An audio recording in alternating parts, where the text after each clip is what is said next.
All right, so if you guys look here, we're going to look at this from the anterior view. This right here, this fatty rounded region right here is called the mons pubis. Okay, and it's usually it's going to be covered with hair. Might not be within all people, right? You know, depending upon how much landscaping they do around that area. But anyway, this is going to be the mons pubis. Okay, the fatty rounded region there. Now, let's actually come backwards so that we can see a couple structures back here. So if you guys look back here, you're going to see this right here. This is actually the top part of the bladder right here. So this is actually going to be the bladder, okay? So the top superior part of the bladder. A lot of connective tissue right above it, right?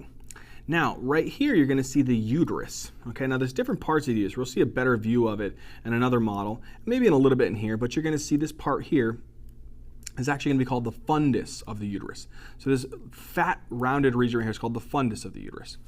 This part right here is kind of like the body of the uterus, okay? The body of the uterus. And then you'll actually see that we have another part here called the isthmus of the uterus. We'll see that later. And at the bottom, we have the cervix of the uterus. So there's actually different parts of the uterus. There's the fundus of the uterus, the body of the uterus, the isthmus of the uterus, and then there's what's called the cervix of the uterus. It's not really well seen on this model. We can see it in another model. I'll show you guys. Okay? Now, next thing is I'm going to turn it here a little bit. And I want you guys to see another structure here. So if you see here, this is actually the ovary. Okay? This is the ovary.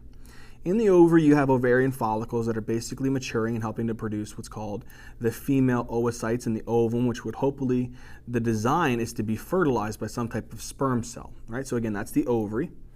Now the ovary is connected to the uterus through this ligament right here. Let me actually bring it right here. You can kind of see the ligament right there, that white little structure right there. That is called the ovarian ligament, okay? It's called the ovarian ligament. And the ovarian ligament is actually going to be connecting the ovary to the uterus.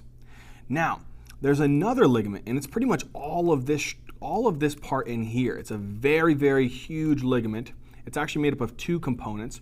One is actually called the mesovarium, and the other part is the suspensory ligaments. All of this right here is called the broad ligament. Okay, so all of this right here is called the broad ligament, and it's made up of the mesovarium and the suspensory ligaments. Okay, so now we saw those ligaments. We saw the ovarian ligament, we saw the actual broad ligament. There's a ligament back here which is anchoring the uterus to the sacral region, right?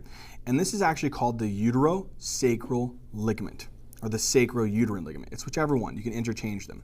Okay, so this ligament back here, which is anchoring the uterus to the sacral part, is actually going to be the uterosacral ligament, or the sacrouterine ligament.